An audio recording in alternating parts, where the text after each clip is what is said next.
Welcome to Cymbal Sounds of the Masters. This series will trace the cymbal selections of the great drummers of the past to the pioneering drummers of today. Throughout this evolution, you will find that the music drove the sound, and it still does. Each interview will include a discussion of the music, sound, and process that went into making their choice come alive. Please enjoy this series as we honor the past, shape the present, and imagine the future.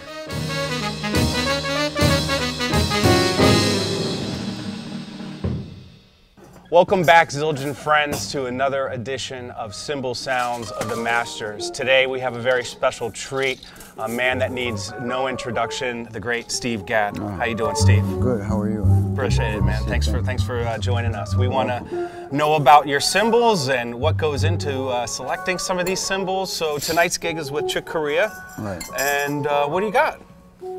Well, I've got a dark crash K.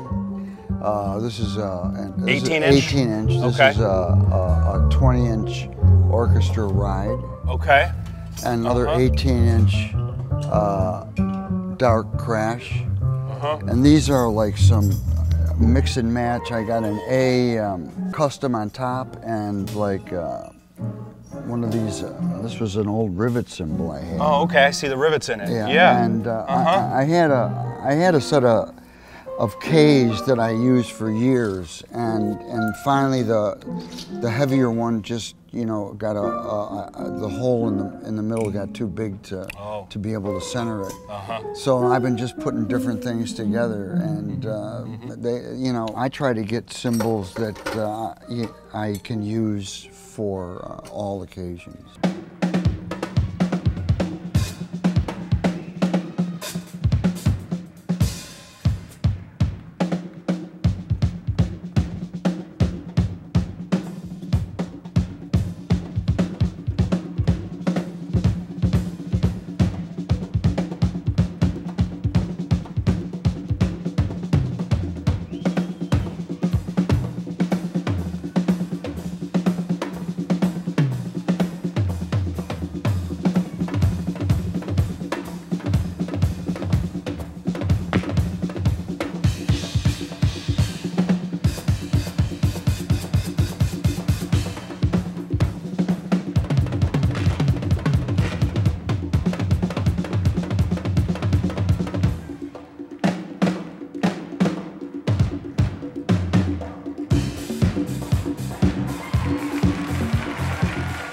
So I travel with these two crashes, this orchestra ride, a 20-inch Constantinople ride that sometimes I'll put that over here, and I'll have two different rides, and I can also use that as a crash.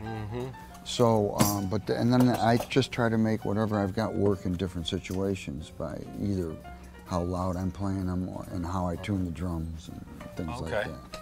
The unique part of this that I see is the 20-inch classic orchestral selection. Now I know this cymbal's designed specifically for orchestra and concert use. How did you get into selecting that cymbal? Well, because I saw Elvin was playing that. Oh, okay. I saw Elvin playing that a long time ago, and it sounded good, so I decided to check it out. And that's been part of your setup since? Yeah, you know, I mean, I find something that I like and I play it until, you know, it just dies, you know what I mean? And I get comfortable with it. And then when I have to change it, it's, you know, you just try to find something that's in the ballpark, and then you have to try and make it work musically with how you play it. You know, I would say that Steve Gadd's taste in cymbals is very unorthodox. It's just like he gets away from the ride, the crash, the whole thing, and he does his own thing. Putting one cymbal on top of the other, and he got that whole thing started, with made the piggybacks, that all came from Gadd.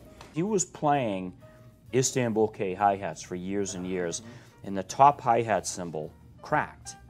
And he had all kinds of cymbals at home. So he took the bottom cymbal and he made it a top, and then he put an A custom hi-hat top as the bottom, which is a thin cymbal. But he still got that clarity of sound that he wanted, because that bottom that he now made the top. So So I was working on prototypes, and I was trying to I was trying to reinvent the wheel. And you know, my good friend here finally said, listen, what are you doing? You already have that cymbal. It's a K-Constantinople bottom. Just go grab a K-Con bottom, and let's go grab an A-Custom top hi-hat, and let's just put it on some stands and see if we're getting what Steve already put together. So we put it together, and it's like, eureka. And we actually had Steve in the testing room. Man, I'm right over here playing. Yeah. We had 3 hi-hat stands set up, and he was matching the cymbals for us. He says, I'm going to put them together so you guys know what people want out of my sound. And he basically gave us a master class on matching hi-hat cymbals for his sound. And he goes, don't you guys want to make the best? You want to make the best, right? You could put a beautiful, clear cymbal up for Gadd, and it wasn't him. That's what I mean by individual taste. He wants what he wants. Yeah. I mean, we had to kind of lower our standards to get what he wanted. So I know you were also an integral part in developing the K-Custom Session series with Paul, Francis, and Leon. What was it like working with them and developing this line of K-Custom Session cymbals? Oh, I mean, I love working with those guys. And, I mean, you know, in working with those guys, I was just trying to reproduce some of the old cymbals that I had played a long time ago, you know what I mean? It was just a matter of like trying to, it's not like I had a different sound in my head, it's like I've always played Zildjians, you know what I mean? And when one wears out, you have to try to find another one, and if you can get close to what you had, it's good.